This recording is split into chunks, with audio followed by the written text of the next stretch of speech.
कलाकार दोषी है, कमेटी दोषी है, छाप काटने वाला कवि दोषी है।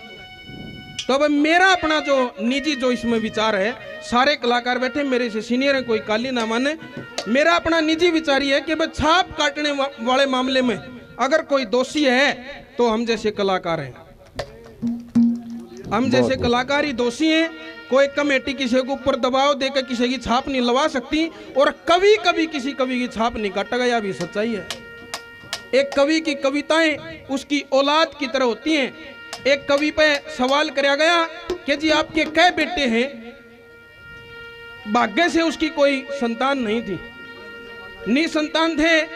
उसने कहा कि भाई मेरा कोई वैसी तो कोई संतान नहीं, लेकिन जो मैं ये कविताएं लिखता हूँ ये मेरा नाम चलाऊंगी। एक औलाद भी नाम चलाती है, ये कविताएं भी मेरा नाम चलाऊंगी। तो वह सबसे प्रार्थना किसी की छाप ना काटा करो। छाप काट दी, मान लो अगले के बड़ का गला काट दिया भाई, ये सच्चाई है। बहुत बहुत धन्यवाद दिनेश जी। और जैसा कि बार बार अब जहां जाते हैं जिक्र चलता है कि भाई छाप कटन लाएगी, और अभी भाई ने दिनेश ने भी कहा था कि भाई छाप काटनी नहीं चाहिए, हम दोषी हैं। हम दोषी जब हैं, जब हमें पता चल जाए कि ये पूर्ण रूप से रागनी उनकी है और उसके बाद हम छाप काटते तो हम दोषी हैं। अब वो लाड़ा कहा करता कि भाई झूठ साच ने परमात्मा जाने, इसमें दोष हमारा ना है। जैसी सुनी थी वैसी कह दी। अगर जो दोषी है तो जो मारे से पहले जो गाने वाले हैं ना, जिन्होंने इन छापों से इन रागनियों को प्रचलित कराया, दोष नहीं है।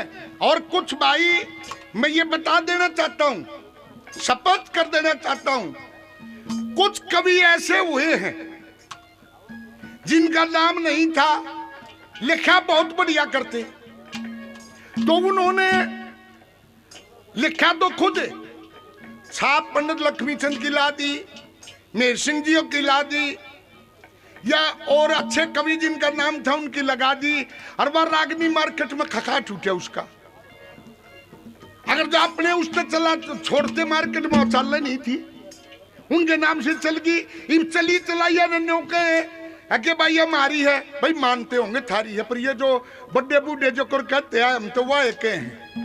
हम दोषी जब होंगे जब कोई भाई हमें बतावेगा अगर भैया हमारी है, जैसे भाई सुरेश आए हैं यहाँ, ये कहें कि ये पंडित जियों की सुल्तान जियों की रागनी है, ये हमें प्रमाण दे के ये कहें, और फिर हमें और किसी की कहा तो हम दोषी हैं।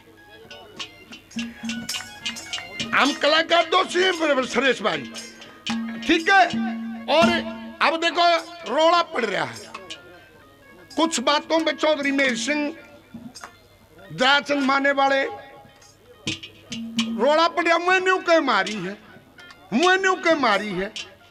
मैं तो कई बार कह चुका हूं, देखो भाई पहले जो गलतियां हमसे हुई हम मानते हैं, हमने जैसा सुना वो कह दिया, ठीक है।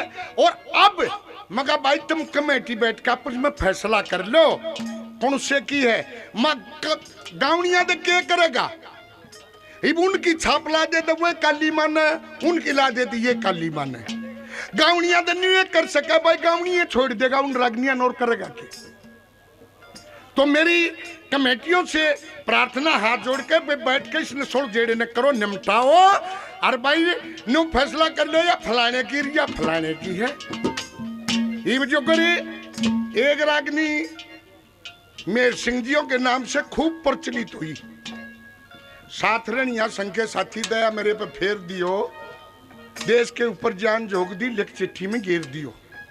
मेहर सिंह जियों के नाम से चली, ये खूब सुनते रहे। कई बार वाद विवाद भी होया, कहते कि भाई ये उनकी नहीं है, उनके कोई औलाद नहीं थी, कि उसमें एक लाइन है कि भाई देश धर्म खोजा, बाप की तरह छोटी छोटी दो मूर्त कदे बालकपन में दो खोजा, मां भाई उनकी तो कोई संतान ही नहीं थी। तो कई भाई के तरक देते, बोले वो अपने भैया न कया करता, मगर नहीं, ऐसा नहीं है। और ये फिर आखिर में ही फैसला होया ही, मान गए उस बात ने। यह बात पाई सूरजमल मास्टर बेटगांव के हैं, जिन्होंने हकीकत राय का किस्सा लिखा। उन वक्त हुआ दिरी वो किताब में भी कटगिर वो मान ली वो बात। तो मैं ये कहता हूँ इसी तरह से अपनी अपनी रागनिया की भाई मजबूती के साथ पेश करो, और फिर हम दूसरे की छाप लाओ तो हमारी गलती है।